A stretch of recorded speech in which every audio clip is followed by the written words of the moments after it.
O Senhor esteja convosco. Ele está no meio de nós. Proclamação do Evangelho de Jesus Cristo, segundo Mateus. Glória a vós, Senhor.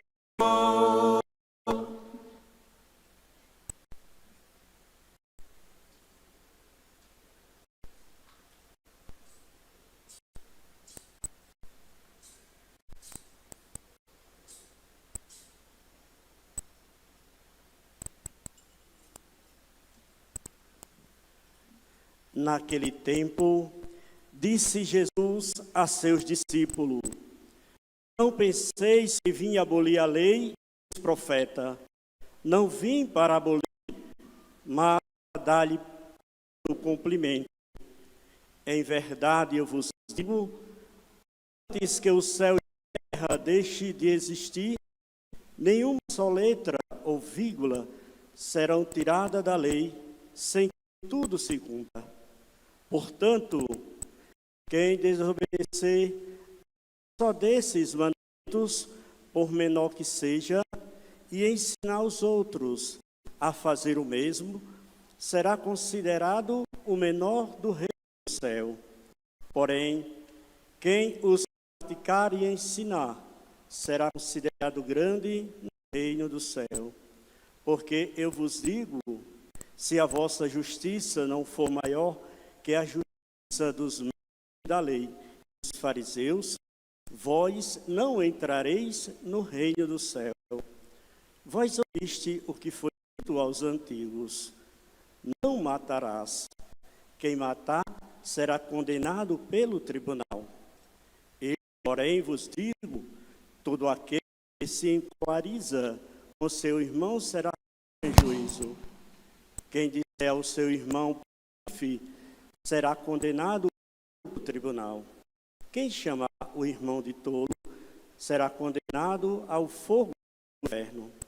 Portanto, quando tu estiveres levado a tua oferta para o altar, e ali te lembrares de que teu irmão tem alguma coisa contra ti, deixa a tua oferta ali diante do altar e vai primeiro reconciliar-te com o teu irmão.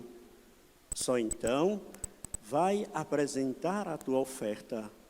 Procura reconciliar-te com o teu adversário enquanto caminha contigo para o tribunal.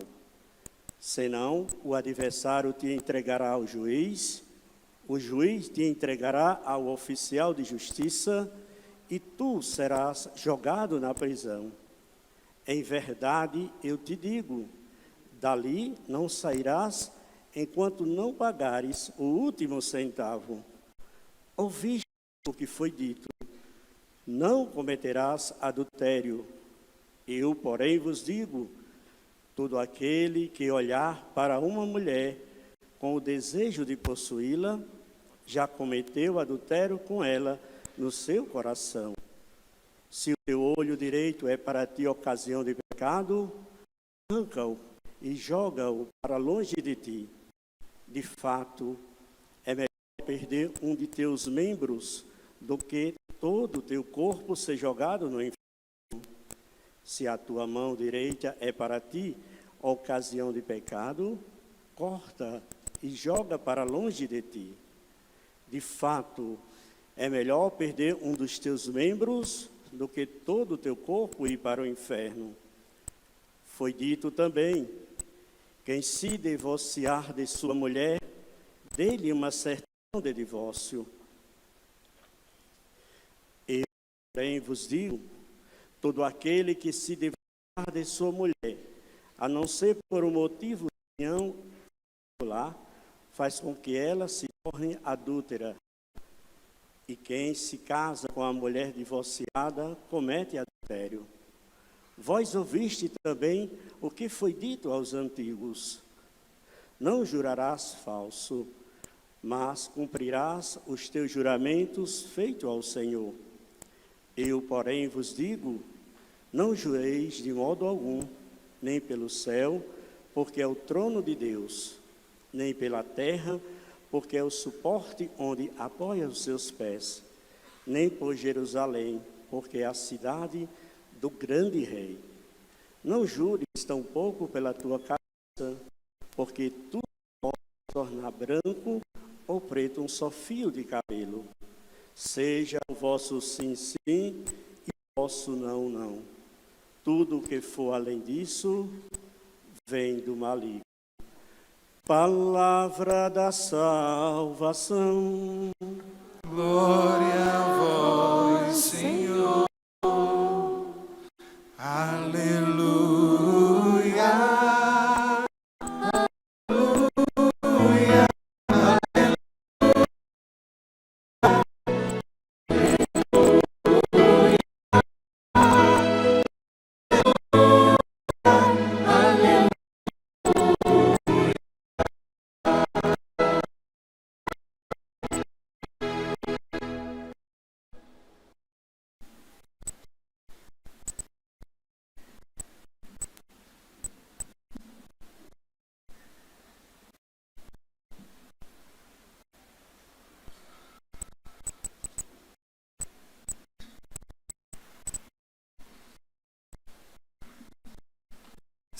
Sejam louvados nosso Senhor Jesus Cristo, Mãe Maria Santíssima. Queridos irmãos e irmãs, até hoje, depois de tanto tempo de sacerdote, 30 anos e mais de uma década de bispo, ainda me comove o coração ver tantas pessoas de bem que buscam o sumo bem, que querem encontrar a Deus. Aqui diante dos meus olhos eu vejo uma grande multidão que, como eles, na Idade Média, foram às cruzadas para lutar, vivem uma cruzada diária, cuja luta pode ser resumida: queremos Deus. E o que nos faz estar aqui reunidos é somente isso: queremos Deus. Minha saudação cheia de gratidão a Dom Ducênio Fontes, especialmente pela acolhida aos seminaristas da Diocese de Caruaru, aqui em Campina Grande. Muito obrigado, e o Cristo, o bom pastor, o recompense por esse ato de generosidade e de caridade para formar os futuros padres da diocese vizinha. Quero saudar também o padre Mércio, vigário paroquial da Catedral de Nossa Senhora da Conceição, e em sua pessoa todos os outros sacerdotes que aqui estão e concelebram esta divina liturgia. Porém, confesso que hoje eu preferia estar ali sentado, ao lado de Dom Ducênio, e ouvir o Padre Christian.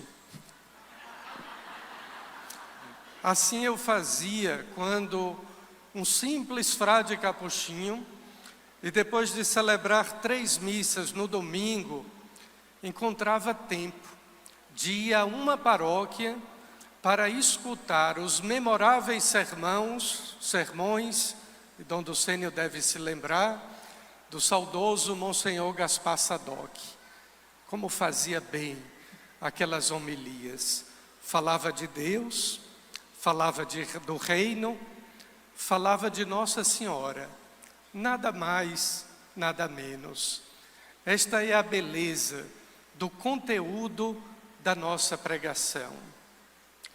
Ver tantas pessoas de bem, mas também ver tantos leigos que se tornam canais da graça de Deus, canais do Espírito Santo. Olhar aqui Guto, cuja segunda leitura que proclamou era exatamente aquela que mais Dom Henrique gostava.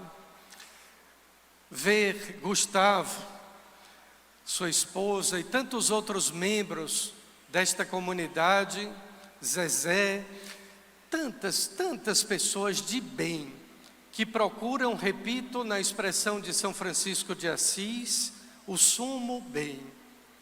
E repito, aqui estamos porque queremos Deus. Só isso, tudo isso. Queremos Deus e isso nos basta. Já saio daqui com um lucro espiritual, que faz parte do Sacrum Commercium, também uma expressão muito querida ao pobrezinho de Assis. Com a irmã Raquel, já fiz ali também uma aliança. Caso façamos a consagração da Diocese de Caruaru a São Miguel, aí eu vou também pregar o retiro das irmãs em Fortaleza. Esse é o sagrado comércio.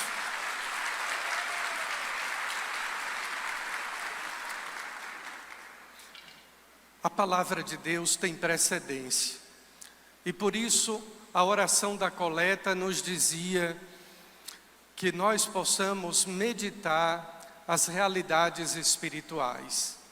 E aqui nós estamos para isso, para meditar as realidades espirituais, não as realidades políticas, menos ainda as realidades sociais. Aqui nós estamos, e é palavra da igreja, é a oração da coleta da missa deste 7º domingo. Estamos aqui para meditar as realidades espirituais. Nosso Senhor no Evangelho estabelecia um comparativo. Ouvistes o que foi dito, não matarás. Eu, porém, vos digo, quem chamar o seu irmão de tolo, de idiota, já cometeu um pecado maior. Por isso é que nós somos desafiados a ser cristãos.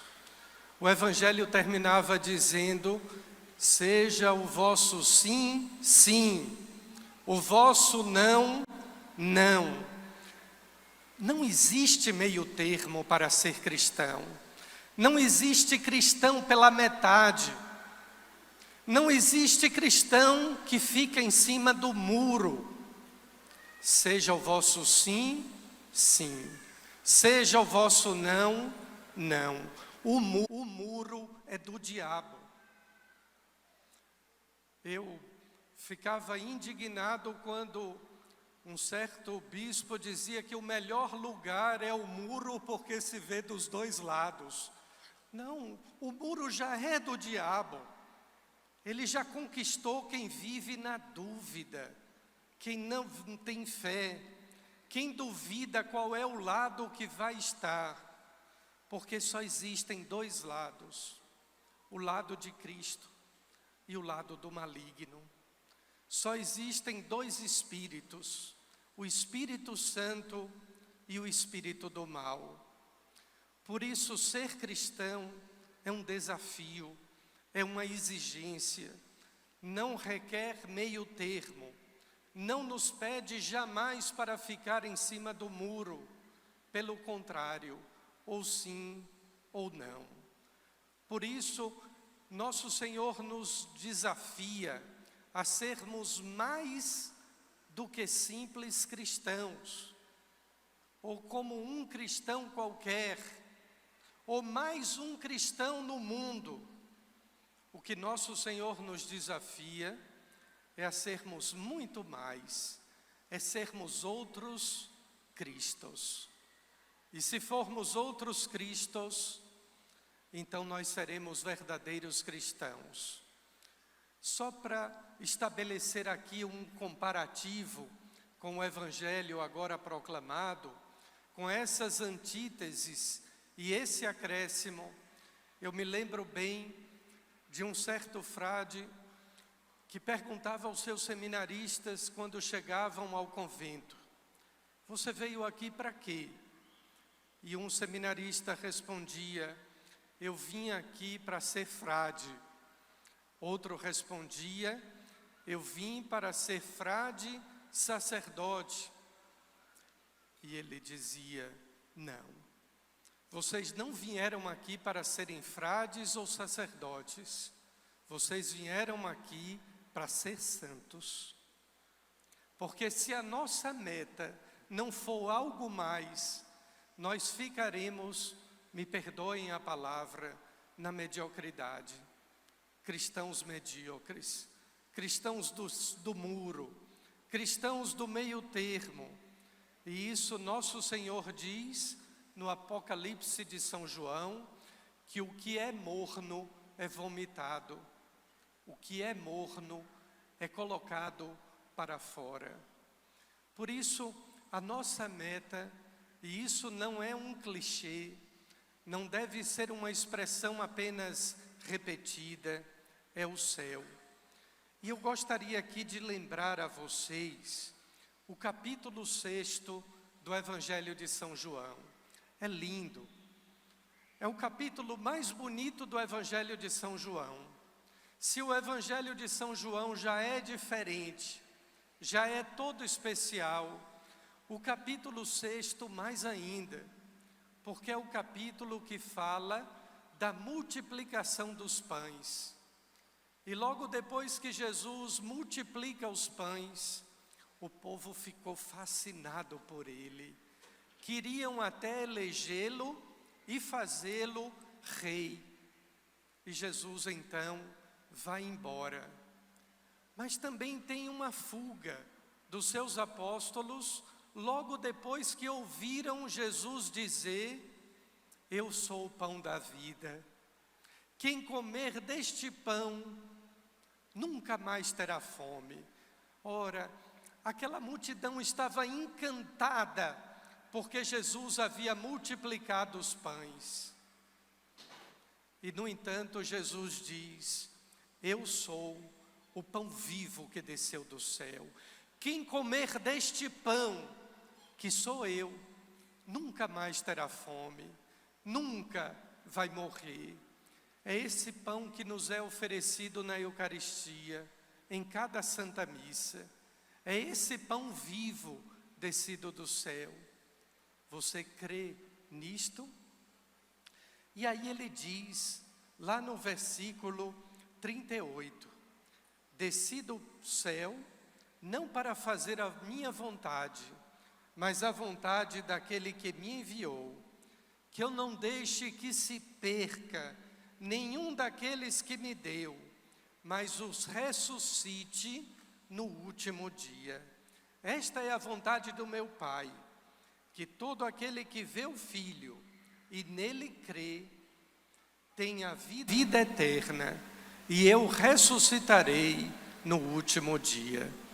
Se fosse num retiro e eu tivesse mais tempo, eu ia dizer a vocês qual é a diferença da vida eterna e da ressurreição no último dia. Mas eu gostaria de pular do capítulo 6 para o capítulo 11 do mesmo Evangelho de São João e aqui concluir esta homilia. O capítulo 11 também é muito bonito e a gente passaria a noite inteira meditando. E se fosse Padre Christian explicando, melhor ainda. Aconteceu naquele capítulo 11 de São João, que Jesus estava bem longe de Betânia. Todo mundo sabe não quem é Betânia. Betânia é minha conterrânea lá da Bahia, deixa lá. Mas em Betânia, ali havia uma casa que Jesus costumava frequentar, não para pregar. Jesus ia naquela casa não para fazer milagres. Jesus estava com aquela família para conviver com eles. Era a casa de Marta, Maria e Lázaro. E Jesus estava longe, a um dia de distância de Betânia, e houve de algum mensageiro um recado: aquele a quem tu amas está enfermo. Essa não é uma mensagem, esta é uma oração de intercessão. Quem de nós, na nossa prece, na nossa oração, não dissemos alguma vez a Jesus, aquela pessoa da minha família, que te ama tanto, aquela pessoa que também, tenho certeza, tu amas imensamente, está doente. Pasmem, Jesus deu de ombros. Ficou 2 dias naquele lugar, até que Lázaro morresse. Aquele a quem tu amas está enfermo. Quantas vezes a gente reza por alguém que está doente? Quantas vezes a gente reza pedindo a Deus por alguém que tanto precisa e Jesus não responde? Parece que Ele deu de ombros, que deu pouca importância. Parece que Deus não escutou a nossa oração. Eu já senti isso tantas vezes, mas tantas vezes. No 3º dia, Jesus vai então a Betânia e ouve de uma das irmãs de Lázaro esta frase: se tu estivesses aqui, o meu irmão não teria morrido. Diga agora, admita, confesse. Você também já disse isso a Deus. Você já disse. Disse com outras palavras: se Deus existisse, eu não teria sofrido aquele problema. Se Deus tivesse escutado a minha oração, eu não teria padecido aquela dor, não teria sofrido aquilo ou aquilo outro. E Jesus então pergunta a Marta e a Maria: você crê na ressurreição? Porque o nosso objetivo é esse, é a ressurreição. Nosso objetivo aqui não é construir casas, não é distribuir cestas. Nós queremos a morada eterna, a morada lá do céu. Na casa do Pai existem muitas moradas. Esse é o nosso destino, esse é o nosso objetivo. E é exatamente isso que Jesus pergunta a cada um de nós, como perguntou a Marta e a Maria. E ela professa sua fé dizendo: sei que há de ressurgir na ressurreição no último dia. Disse-lhe Jesus: eu sou a ressurreição e a vida. Aquele que crê em mim, ainda que esteja morto, viverá. Queridos irmãos e irmãs, foi nesse dia em que Jesus restitui a vida a Lázaro que decidiram pela sua morte. A morte de Jesus foi decidida ali, quando ele deu a vida a um amigo. Já não vos chamo servos, vos chamo de amigos.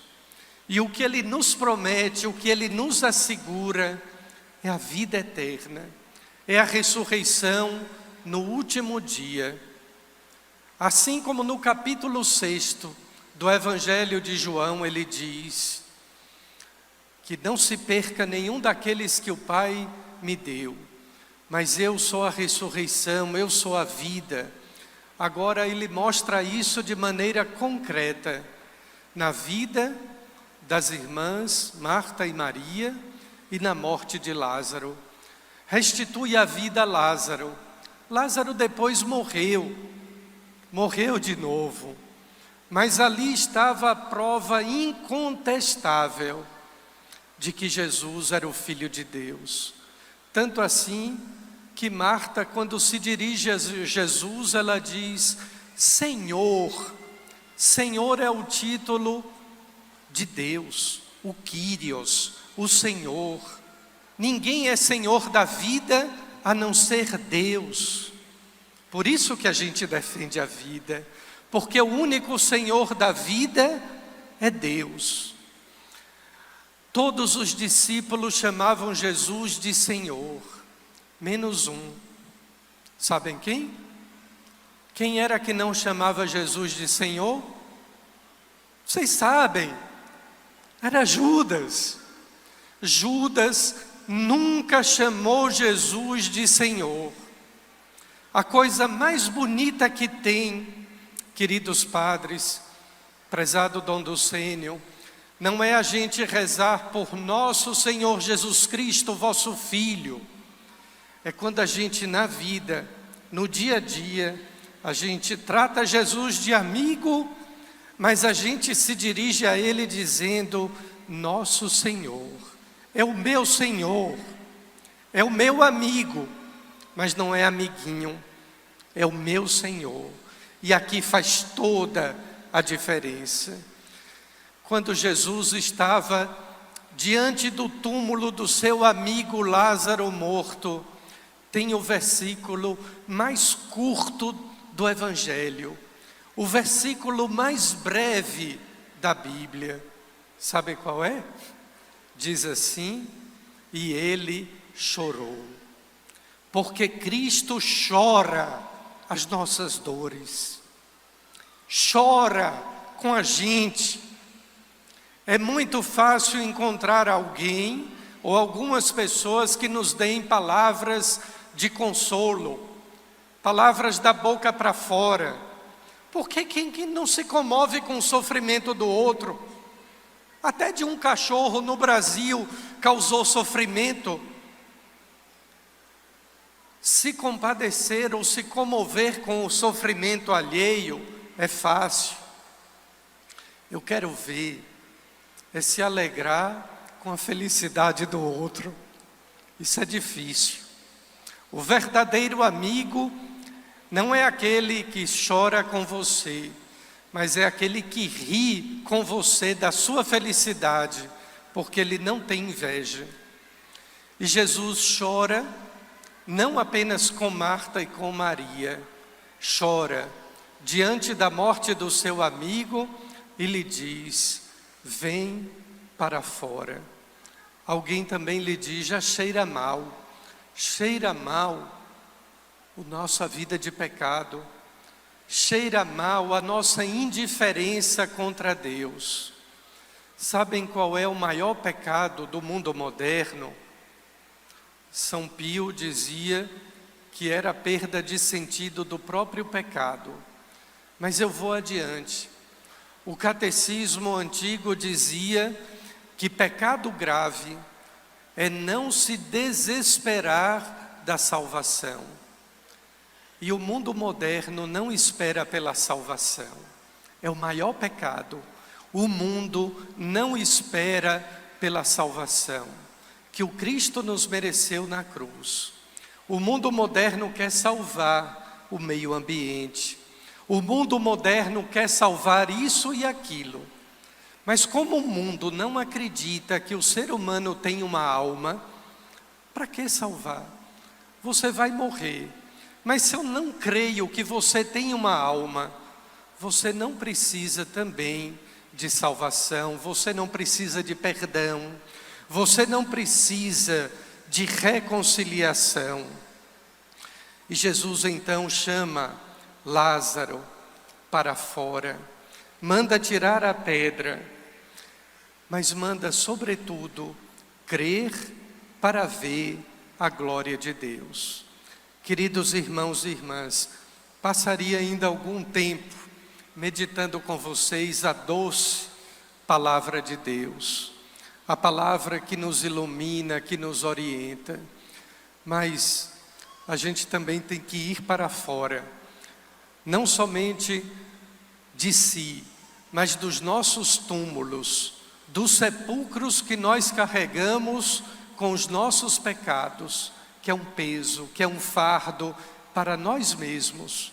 A cruz mais pesada que eu carrego não é esta, é a cruz das minhas fraquezas, dos meus pecados, e são muitos. E Jesus nos chama para ir para fora mais tarde desse ambiente, mas sobretudo para que nós um dia possamos ver a glória de Deus. Vocês acreditam nisso? Creiamos, para que um dia nós possamos ver, possamos contemplar a glória de Deus. Amém.